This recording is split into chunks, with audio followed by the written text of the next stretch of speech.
What's going on, family, and welcome back to another episode of the Lifeline. Don't forget to check us out on Facebook, YouTube, Instagram, and now TikTok. Today's conversation is personal. Loss is something that every man will experience, but not every man knows how to process it. We talk about strength, we talk about leadership, we even talk about responsibility, but we don't talk much about grief, what it feels like, how it shows up, what it does to you. Today, though, we're going to have that conversation.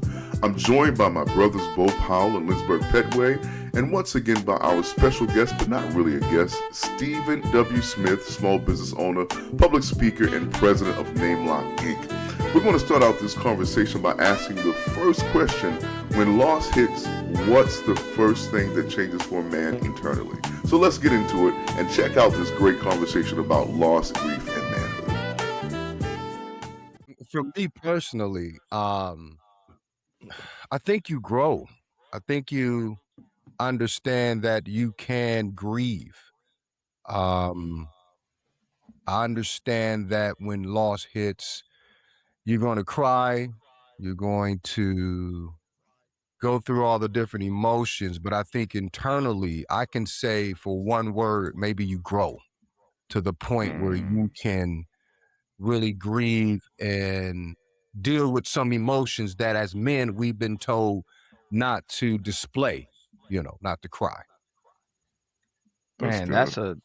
that is good. That is good. I'm gonna take a swing at it. I'm gonna say, um, I believe that we change based on what we now know is missing.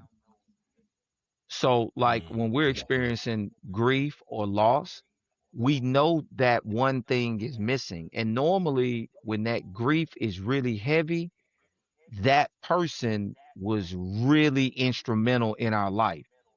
And I think that we change because and grow based on what Petway just said. You grow, but you know that that one thing is missing, and I think there's a fear there that it'll never be replaced. Not that we're trying to replace it, but it's like we know that that part of our life is probably gone. And I know that's a deep way of thinking about it, but we've all had losses here, some recent, right? Where you realize like, man, this will never be the same again. You know what I mean? And you know that there is no real true replacement to it. And I think that's the part that really changes a man.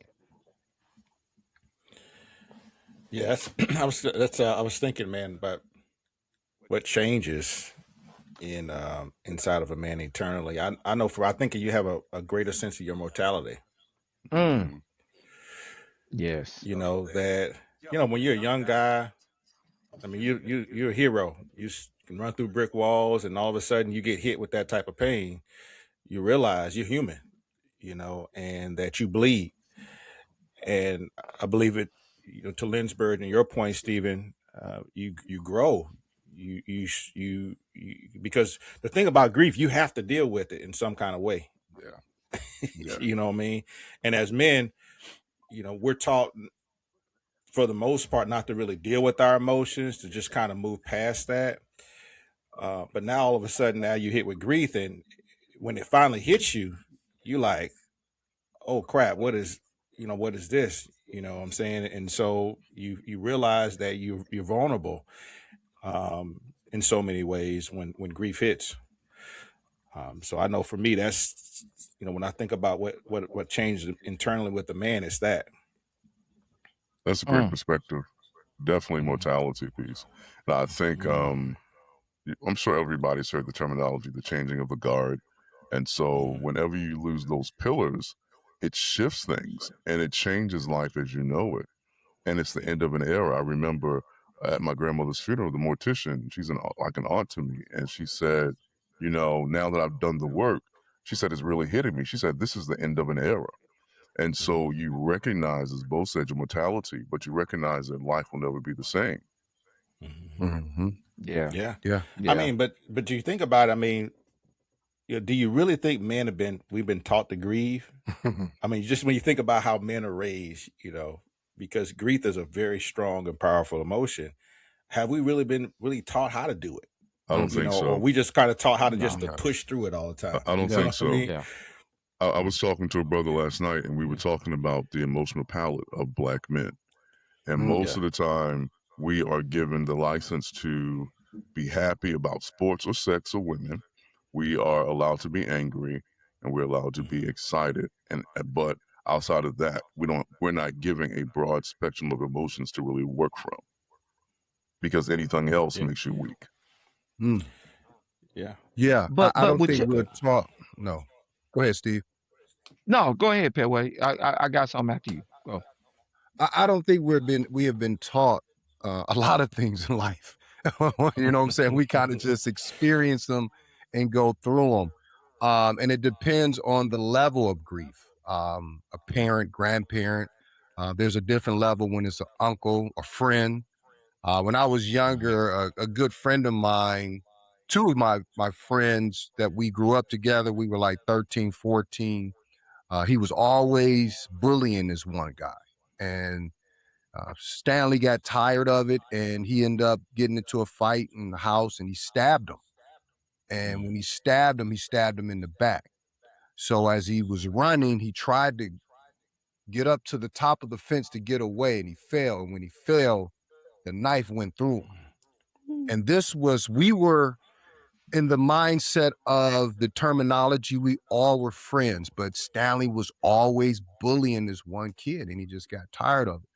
So he ended up getting away with self-defense, but it was grief there at a young age. Wow. It didn't feel like the grief when my grandfather died, you know what I'm saying? But it was still a level of grief. So I think the best way that we learn is through experience, unfortunately. So I don't think, once someone tells you when this person's died, you're going to go through step 1, step 2, and then by step 5, you'll be out of it. You know what I'm saying? I don't think that's the case. I think we kind of just got to experience it. Yeah. That was Yeah. my Yeah. first real feeling of grief at 13 when a friend of mine stabbed another friend and he died. Man. Wow. Wow.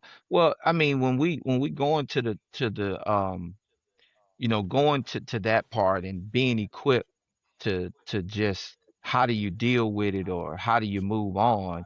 I just think like today in general, I think life kind of just puts us in that place where we have to keep moving. Mm-hmm. You know what I mean? It's almost like and obviously that's not a good thing, but it's like we're in a place where what other option do we have? Right. Because if we don't keep moving, then grief really sets in, and then depression sets in, and then anxiety and fear and like all of these different emotions that as men we're extremely afraid of feeling. Like we're afraid of feeling all of those emotions. Like we do everything that we possibly can to stay away from those emotions. And so it's like we've all been taught how to just keep it moving. Yeah. But I think that keep moving can be dangerous. And I'll tell you from personal experience. Mm-hmm. So when my father passed away in December 2019, he passed away by South Carolina law on his 64th birthday because he was brain dead, though we didn't take him off the machines until the 18th. So those 2 weeks after his death, I spent planning his funeral. I eulogized him on the 30th. I was in church on the 31st, and I was back to work on the 2nd. And so I never took time to grieve. And by the end of January, I was angry. And so not taking the time to grieve and process it did me harm. I really inflicted self-harm on myself. So this time, this is why I was intentional about stopping, giving myself the space that I needed. And even Bo, he was like, look, don't be talking on the phone. Give yourself quiet time. So I really took the time to process the grief, took some time to have alone time, to have some downtime, have quiet, so that I could process, so that when I reintegrated back into life, as it were, I could be settled mentally and emotionally. Not that the moments won't come, but I'm in a better place to process it. Yeah. Mm, Yeah, I think that's key, that's man. good. Because when you really think about it, a lot of times as men, and Steve, you had a good point. I mean, even as a society, we're taught we just got to keep moving. That's Mm-hmm. just the way our society works. Mm-hmm. But as men, to your point, Barry, I think a lot of times what happens is when we suppress that and we don't really process through it, it does show up in as anger Yeah. or aggression. But those are acceptable emotions for men. Yeah. You know what I mean? So a lot of times we may miss that a brother is really grieving, or maybe he's in depressed state because it's coming out in ways that are accepted as men. You know, he's angry or he's aggressive. You know, in many ways that could be good. You can, if you channel it, you know, intentionally channel that into something that's productive. But like you said, if you don't really take the time to step back and release that, Mm-hmm. eventually it's going to come out in some way.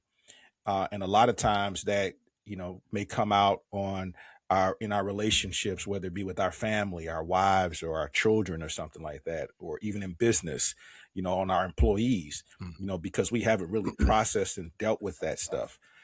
Because when you talk about grief, there's a range of emotions that happen when somebody passes away. Right. You know, I don't remember 'em right now, but I know anger. You have all these different emotions that come through, and if you're not really processing through that, you're right. It can be very dangerous on you, and it can lead to other things down the road that can be detrimental to not just you, but the people around you. Mm-hmm. Yeah, I think you Mhm. really have to go through it and process it. If you think Mhm. about the last 5 years after COVID and how many people suddenly passed away, Yeah. our grief was up and down very quickly. People who Mhm. wasn't sick, you know, sometimes you can process it when someone's sick, you're getting ready. There's a different type of emotions and process to it. But when your friend who you just saw all of a sudden catches COVID and dies, and you didn't have any closure, then how do you handle that? So there's different levels to it. There's a quote by Jim Davlino, and he says, to me, there are three things we should all do every day. We should do this every day of our lives. Number one is laugh. You should laugh every day. Number two is think. You should spend some time in thought. Number three is you should have your emotions come to tears.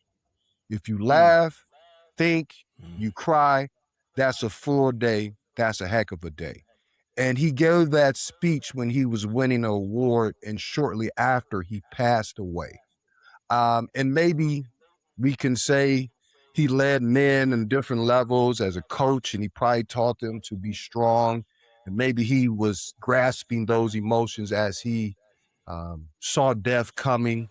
But when a man isn't crying, what does grief look like? You know, we don't fall apart in public. So what does grief look like for us? He laughing because You know. some couple times I might have Right. fell apart. Right. I felt all of that, Barry. You know what I mean? Feel Right. somebody, Right. you know what I mean? He had the little, Right.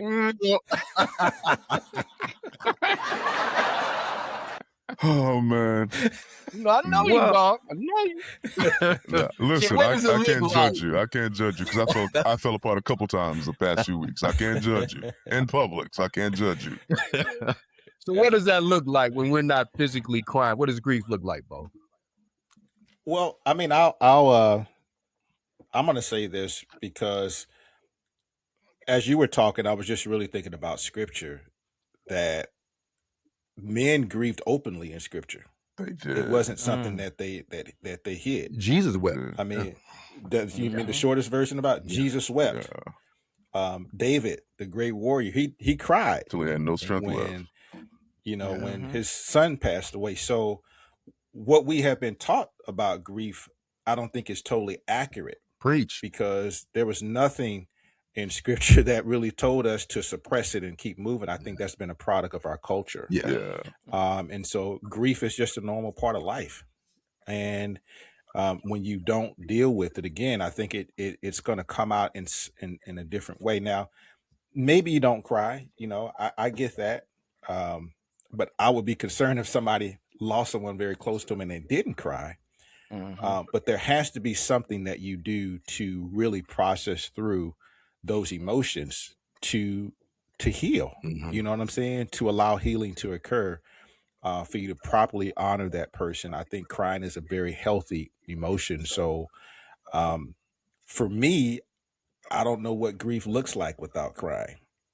And Mm, because I mean, we talk about grief in the death of someone dying, but what about when relationships die? Mhm.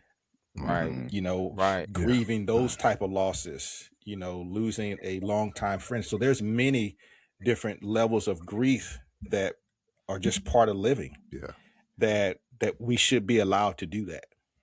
Yeah. Right. Right. I would say that grief when we're if we're not crying, because normally when we think about grief, we think about really kind of three different emotions. It's normally Mhm. we're crying, we're angry, or we're isolated, right? So it's one of those three things, but I believe sometimes grief can show up in our decision making. Hmm. Like Ooh, that's like good right the there. the things that we do, right? So Mhm. someone can start making decisions or doing things normally from a reckless standpoint, right? Mhm. And then we everyone can recognize, like, wait a minute, this something must be going on, right? Like something has to be happening with this individual, like they haven't processed something.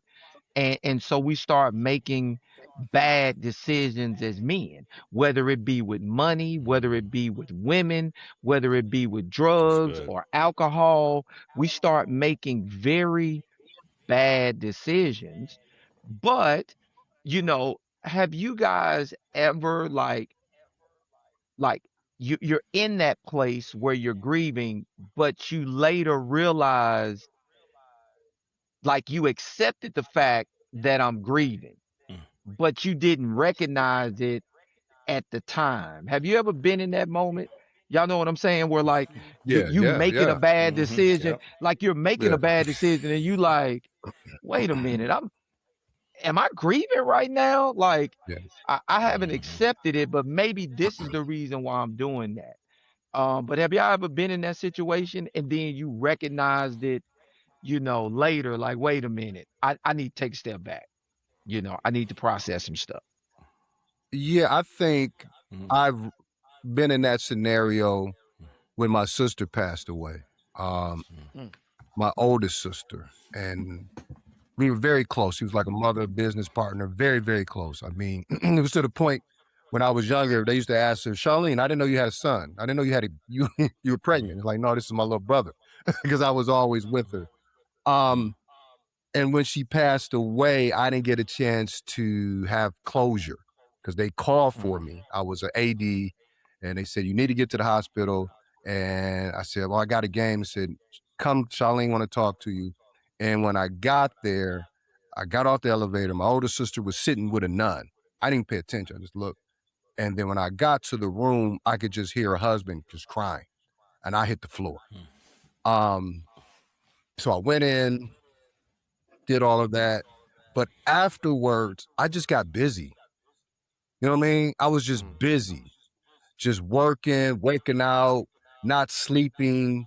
So I didn't realize I was grieving because she was a workaholic. She had a standard of excellence, always working. So I just took on this posture. I just got to keep moving. I got to keep moving. I'm doing this for her. So I think I was grieving, but it wasn't crying, but I was just physically just being busy to the point where, man, I almost had a breakdown. I just almost passed out one day. I was in the gym. I had to sit down and then had a conversation with my wife at the time and just had to take some time off and get some rest. And I guess, like you said, Steve, I didn't realize it. That was part of me grieving, just being busy. mm, mm. It's good. That's Wow, good. man, y'all dropping some nuggets, man. Yeah, that's Yeah. that's This I mean, morning. I've experienced a Yeah. lot of death, and I won't Me say it too. like that. I've experienced a lot of death from yeah. Absolutely. grandparents, uncles. I had great uncles. To lose Mm, two siblings, that you really loved and really, really had relationships with. My last sister, I watched her die. and watched her Yeah. take her last breath. I mean, my grandmother, when she was 92, she came home and she said, "Baby, I'm ready to go home." I said, "Granny, you at home?" She said, "No, I'm ready to go home." And then the next day I came down and she was gone. So grief with me has been very challenging, and I think I handle it differently. But yeah, that one time with my sister, I just got busy to the point I almost fell out. Wow. Yeah. Wow. Yeah. So as men, when someone passes, does responsibility kick in before emotion? Of course. Yeah. Oh, most Yeah. definitely. Yeah. Yeah. Yeah, you got to handle Most the definitely. burial. You got to make sure this, you got to do that. Yeah. Yep. That was when my pops passed. I was with my parents that weekend in Dallas, and my mom called me that Monday morning. I left and came back to Houston Sunday evening, had dinner with my parents at the dinner table, came back Sunday evening. My mom called me Monday morning and said, "I can't wake your dad." I'm back in Dallas. I spent that week because both of my brothers are in different parts of the country. Um, I spent that week preparing. I planned my dad's whole entire funeral, from everything he wore to the photos, everything. Only thing I ain't do is write the full eulogy. I mean, not the eulogy, but the obituary, Obituary? Okay. right? That's the only thing I didn't do, was write the full obituary. And I didn't even break down until after the funeral. Because you were busy. Like, I spent that week just trying to make sure my mom was good, making sure family, hosting, doing all of that. And it took me a long time to get to a place where I could process my own grief. I don't know, because my mom, I had to be there for my mom. So I'm not really sure that I could have done something differently, but you know what I'm saying? It's like, I don't know if I could have, like, trying to have the responsibility of being there for mom and just having to take control of everything. I, I don't know if I could have now when I look back on it, what could I have done different? You know what I mean? Like, processing my own Yeah. grief, but yet taking care of the business part. Yeah. Well, and that's a good point. And I want to add another layer to that question before anybody else chimes in. But, in the midst of that, because one of the things you mentioned is like, I had to be there for my mom. I had to be there for, other people. So do we feel like as men that we have a pressure to also be the emotional stabilizer, when we're hurting? Yeah. I say yes, depending on the person that died and the relationships that you have with them. Um, my mother buried her oldest child, and she said a Yeah. parent should never bury a child. Mm-hmm. And when Right. she said that, I Yeah. saw the hurt in her eyes. So Yeah. even though Shasha was my dog, and I was like, oh, I had to be there for her emotionally. So yeah, I think depending on the relationship, there definitely has to be a stabilizer. I mean, for example, I can just imagine with Barry being who he is in his family, the man of God, all the hats that he wears, and everything that he did for the funeral. I'm sure people look to you to kind of be that stabilizer. They did, but in the same breath, everybody, like several family members, were concerned about me because they knew how I was about her. Okay. But the day it happened, I literally cried for about 6, 7 hours, Okay. and to the point, the next morning my eyes were still sore. So even though I started working, I spent that first day, like, y'all, I don't know if you know how I'm about food. Like, food is ministry to me, so we don't play with food. So so We can tell.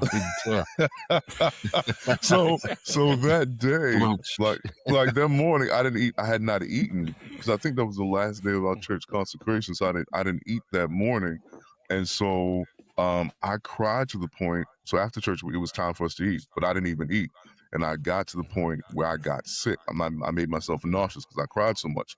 One of the brothers from the church bought me food. But my point is, I took that first day and I cried as much as I needed to, as hard as I needed to.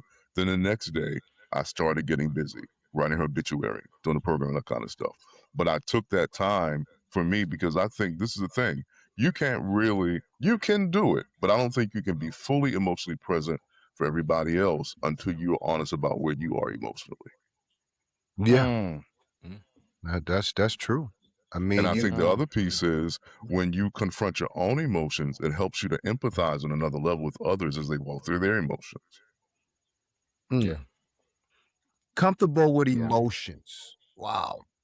Jim Bavlino said that we are to laugh every day, think every day, and allow ourselves to cry.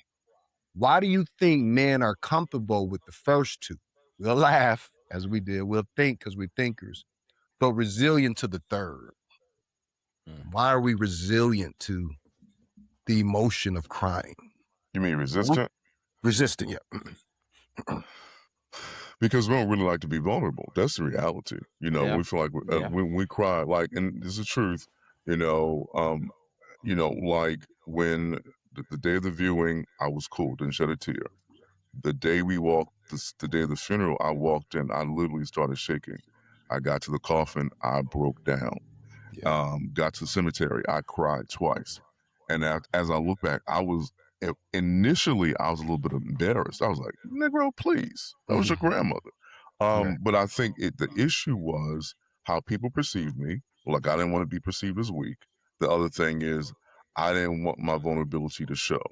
But what I have discovered just in life and through this process as well, that sometimes the greatest display of strength is vulnerability. Yes. Yeah. Right. Other people can feed off that sometimes, especially when they're not open to do it. Yeah. Right. Yeah. Right. Yeah. And I think we were talking. Oh, go ahead, bro. No, you good. You good. Well, I think that when we were talking about this, I guess a little earlier, um, we don't like to show that level of vulnerability because we don't want to be taken advantage of in those moments. You know, it's like it's you know what I mean? It's like they prey on we've all been taught as men that, the weak gets preyed upon. And if we're in those moments, people can take advantage of our weakness, even though we have to be in environments where we trust that no one is going to take advantage of us in those moments. But in the back of our minds, we're always guarding ourselves from, I don't want to show this. And if I show this, someone's going to come and take advantage of me. And I think that is part of the thing that we have to get out.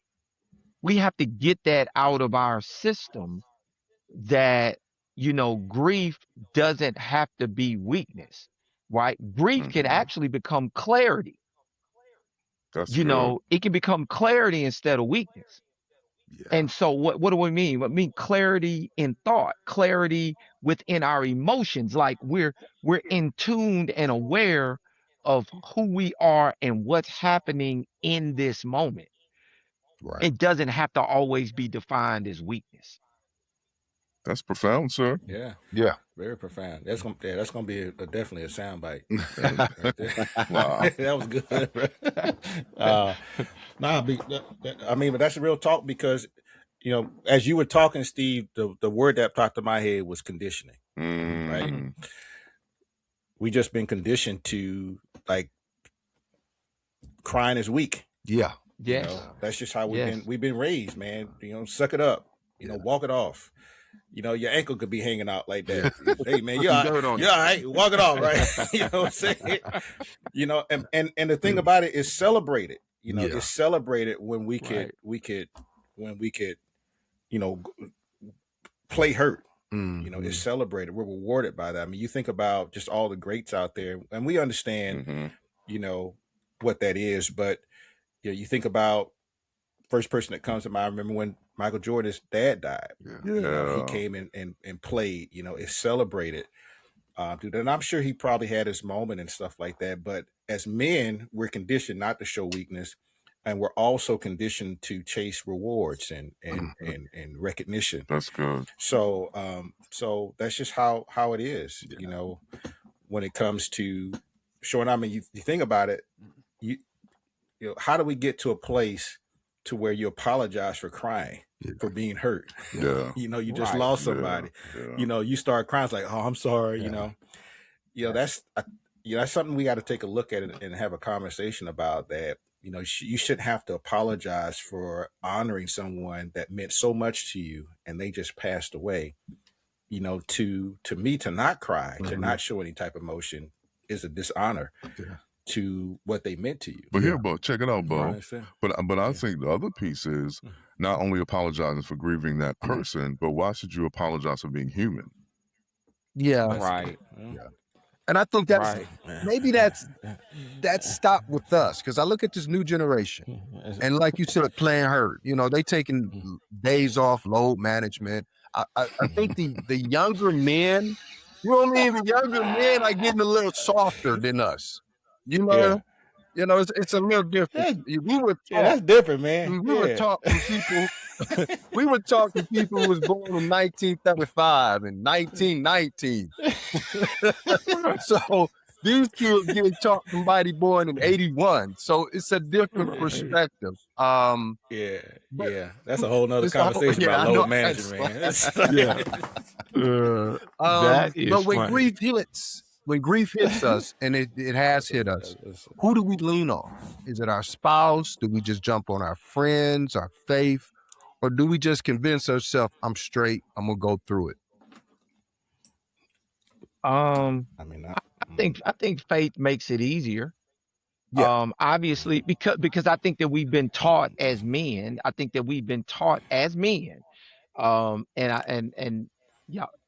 This is gonna sound so toxic, right? But it's how we've been taught, right? This is gonna sound toxic, but it's how we've been taught. We don't have anyone else but God. Like we don't have anyone else but God. That's true Like sometimes. you know what I mean? It's like we've been taught, like, I know you need to lean, I know you need, but no one's coming to save you. No one's coming to give you a hug. No one's coming to save you. You need to just lean on your faith and lean on God, right? And I think that's what we've been taught. And I know that sounds, y'all know what I mean. Yeah. It's real. Yeah. It's real. You being real, bro. Yeah. It's like, you don't worry about that. You just trust in the Lord, which we do, right? Correct. But we're also human as well, Correct. right? Yeah. Even the spirit man needs a physical hug, right? Needs some type of emotional healing, some emotional reconciling, even though the spirit in this, when it comes to the spirit, like for instance, Barry, you eulogized your grandmother. I'm sure you spent a lot of time in the spirit preparing for that. But that still doesn't take the fact away that you're still human in that moment, and you had real grief and real emotion, and like you needed something. You needed brotherhood, you needed family, you Absolutely. needed all of these things. But yet and still, we as men have been taught, no, just lean and trust on the Lord, and He'll provide all your needs. And it's at times we do that, but we still need the other part. Yeah. Well, that's a a really good point, Steve, because again, when I start to think about scripture, scripture is all about community. Mhm. I mean, that's one of the first things God said when he created Adam, he said it's not good for man to be alone. Yeah. And we always tend to just look at that as being married, but really what that is, if you look all through scripture, there's a context of having community. Yes, sir. And so, when you look at the total thread from old to new, it was about having other people that could show up for you, when things were rough. A brother shows up in times of adversity, and so we have kind of bought into this rugged individualism that, in our culture has created. And so we've lost our sense of community. Both are so smart, y'all. Both so smart. You know what I mean? Rugged individualism. So, that's our society. You think about just even in our community, that's real. I remember back in the day, man, if somebody passed away, everybody came to the house. They brought food and all this stuff. You didn't have to worry about anything. Right. When's the last time you saw that happen? Yeah. Depending on the church, people depending on the church, yeah, but it's not like it used to be. Outside, it's not like it used to be. Because it used to be just the neighborhood. When Miss Smith died on the corner, everybody took care of you. Yeah, everybody took care of you. So we've kind of lost that sense of community, to where, if you're going through something that you can't really look to anybody else, you have to take care of yourself. And in some ways that's cool. You got to encourage yourself at times. I get all that. But at the same time, when you look at since we're talking about faith is supposed to be a community event. Yes, sir. A community project. And so I think we've kind of lost touch with that. And we've really bought into, pull yourself up by your own bootstraps. And I just think we need to have balance. Yeah, I agree. More than anything. Well, you brought something up. You talked about that rugged individualism, but I think more than anything, that's a Western concept. Because, we're our people, in the East and even in Africa, the norm is community. It's about collaboration, but we stress independence and really hyper independence in the West. And so that has promoted what you call that rugged individualism. So that makes a lot of sense. Yeah. I'm just looking at Ecclesiastes. It was 4:9. I just pulled it up. It says, 2 are better than 1, for if they fall, one can lift up his companion. But woe to him who is alone when he falls. Yeah.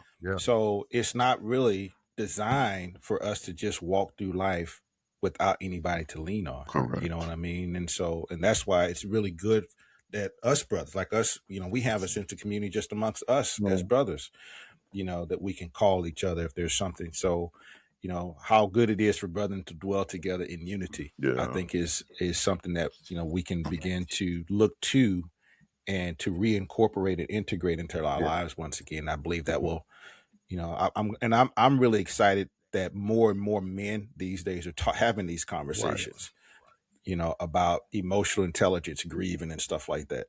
Yeah, Steve made a great point about just trusting on the Lord and leaning on the Lord.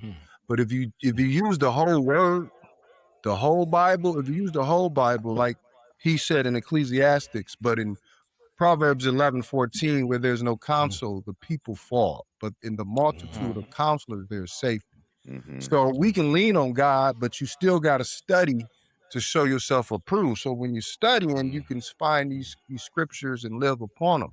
And I think that'll help us with this grieving process.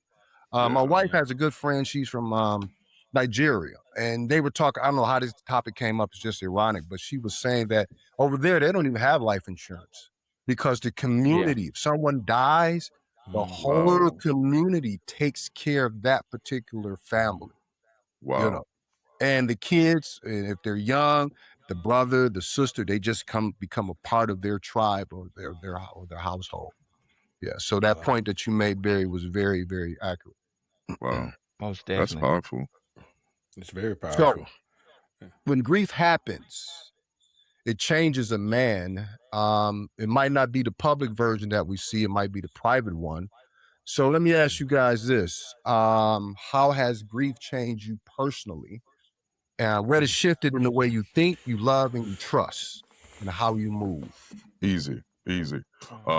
When the morning we took my father off the machine, I'd been in chapel for hours praying that God would heal him, right? And the Lord just said to me, there's wisdom in death. That's all he said to me. And when he said it to me, I was like, okay, it's time for me to stop praying and just accept his decision. And so what I want to say is that death has made me wiser, because every time I've lost something, not just in the sense of somebody dying, but at every juncture of my life, I've lost something where there's been transition. I've always sought to get the lesson from the experience. So grief has made me wiser. Yeah. That's Steve, good. or both. Go ahead. No, go ahead, Steve. I would say grief has made me more appreciative. It has made me more appreciative, meaning, you know, like I made the comment or about spending that time with my family, with my dad, the day before, like 20 hours before he passed away. I had no idea he was going to pass away. But I think that now that I think back on it, I did and said every single thing I needed to say over that 2 or 3 day window that I did not know. I was in town for college homecoming, but something kept leading me home. Meaning, I'm not gonna hang out with them. I'm gonna go home. You know what? I'm gonna stay an extra day. I'm gonna go hang out with mom and dad at church. I'm gonna stay for Sunday dinner. And my last words to my dad was, or my our last words together. I was like, "All right, pops, I'm about to hit the road." He gave me a hug and said, "Be careful on that road. Let us know when you get home. Love you, son." And those are the last words I spoke to my dad.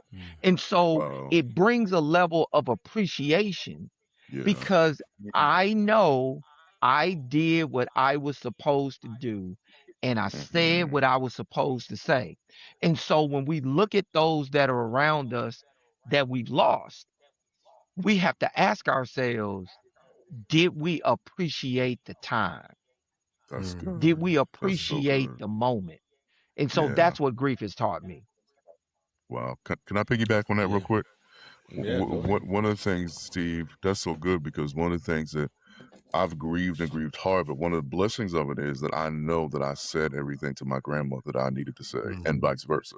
So even though the grief is deep, I have peace. So that's powerful right there. Yeah.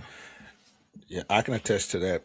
I mean, I've been, to your point, Lansberg, you said early on, I mean, I've been dealing with grief from a very, very young age. Yeah.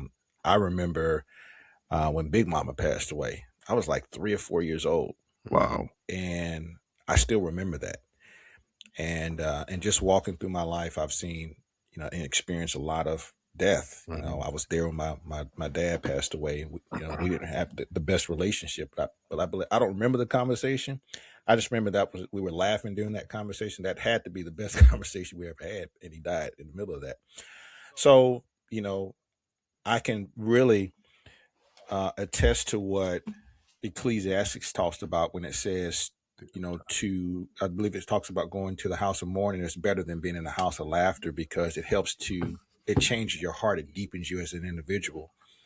And so it's not that I'm immune to death, but I just understand the reality of it. And I believe it's made me more empathetic to people from an emotional standpoint. Just all the things I've experienced as far as death and dying, just throughout all my years with that. So it's definitely made me better. It's made me wiser.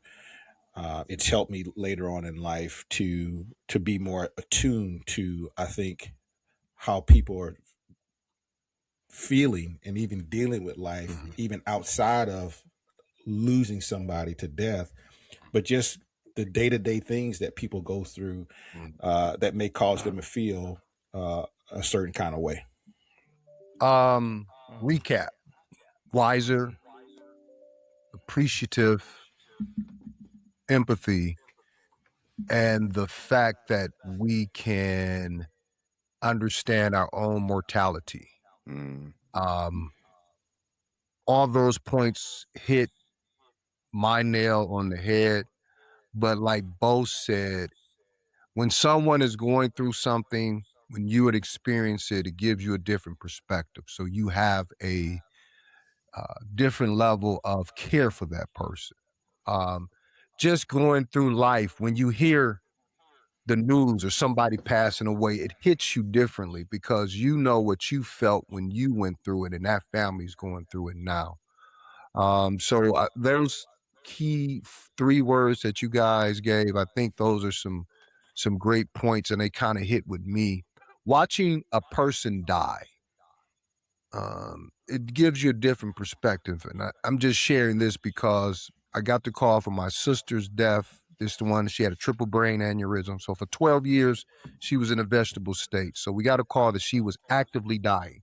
So when a person is actively dying, that means their blood pressure is just dropping. Mm-hmm. So I just got through barbecuing Super Bowl 2023, and we get to there, and it's about 7 o'clock. So from 7:30 p.m. to 1:30, we just watched her pressure drop. So she took her last, and then it flatlined. And you hear those, you hear that in movies, but to hear it in real life hits different. So my sister, who was there, just is gone, and I just had to be that emotional stabilizer. So going through that made me wiser. When someone dies, I can have empathy for them, and it made me appreciate the life that I have now. So I think those key words were very apparent to what we feel when someone dies. I want to say this since you Bible scholars are in the book today. What the Bible says that The Bible says weep with those that weep. So you can be an emotional stabilizer and still weep yourself. Yeah. So where do we get this notion where I can't weep because I need to be strong for them? Because it's biblical to weep with those that weep. Yeah. The other thing I want to say about empathy is that in being empathetic, you have to make sure that you don't make the other person make the other person's grief about you. That just because you experienced it, then you spend more time talking about your grief or your past grief than you're present for that person. And just because you may have had a similar experience doesn't mean that you know how they feel. You can identify with the experience, but everybody's emotional experience is different. So even when we're showing empathy, we have to be wise in how we appropriate or how we show up for that person, because it's a dangerous thing to say, I know how you feel. No, you don't, because you can't process the way I feel, because I'm an individual, just like I don't know how you feel. So I think that's something that needs to be said. Yeah, absolutely. So Barry, I mean, I'm going to remind you what you shared with me on a conversation a couple weeks ago. We go. But you're gonna write the book about what not to say when someone's grieving. Yes. And you just touched on that there. And oh gosh. So Father forgive them. Father forgive them because they know not what they do. Some people just say stuff based upon what's been said all along. Right. Yeah. So make sure you do that. Put that out. What not to say when someone's grieving. That's coming out in a bookstore near you. Barry J. Ellis. So one last question before we wrap up, fellas. I mean, what is something you wish men understood about grief before they experience it? Because there's some people that may be listening in who may have never really experienced grief, or hadn't lost anybody. So what do you think men should understand before they experience, or maybe someone who just may have lost someone and they don't know how to process it? What do you think they should know? Grief doesn't That make is you natural. Yep. Yeah. Doesn't make you weak. It's natural. I don't think there's a 5-step, 10-step process to grieving. Everyone, it's going to be different. It's going to be different for the person. It's going to be different for the person that died, the relationship to you. When my mom dies, and I know this is going to happen sometime in the future, I'm going to respond. It might be different than when my wife passed. If she passed, you know what I'm saying? So you just gotta go through it and feel it. And like you said, there's no timetable. There's no, okay, you got to cry now, and you just got to go through it. I mean, unfortunately, that's one thing in life you have to experience to understand it. And as you go through it, you ask God to give you grace to continue to. Well said, Deacon. Yeah, absolutely. Well said. Well, I'll just say this, grief doesn't make a man weak. It reveals what he loved. Steve talked about it gives you clarity. And sometimes what men carry in silence isn't anger, it's loss. Yeah. Loss of people, loss of seasons, loss of identity, and loss of certainty. We don't always cry loudly. We don't always talk openly, but we do feel deeply. And if you're listening tonight or today, or whatever time you're listening, and you're grieving, whether it's a person, a relationship, a dream, or a season, I want you to understand this. You don't have to perform strength. You don't have to rush healing, and you don't have to carry it alone. Manhood isn't the absence of emotion. It's the maturity to face it. Wow. This concludes another episode of The Lifeline with your host, Barry J. Elliott, Lindsberg Petway, and yours truly, Bo Powell, along with Stephen W. Coleman. And we're on a mission to bring light and life into the places people don't always talk about. So stay with us, join the conversation, and let us hear from you, because The Lifeline exists to speak life into your life. God bless you. You guys take care. Thank you for listening to today's episode with host, business expert, and life coach Bo Powell, social media influencer and entrepreneur Lindsberg Petway, and leadership coach and mental health advocate Barry J. Elliott. Join us next week for another impactful conversation on The Lifeline. God bless.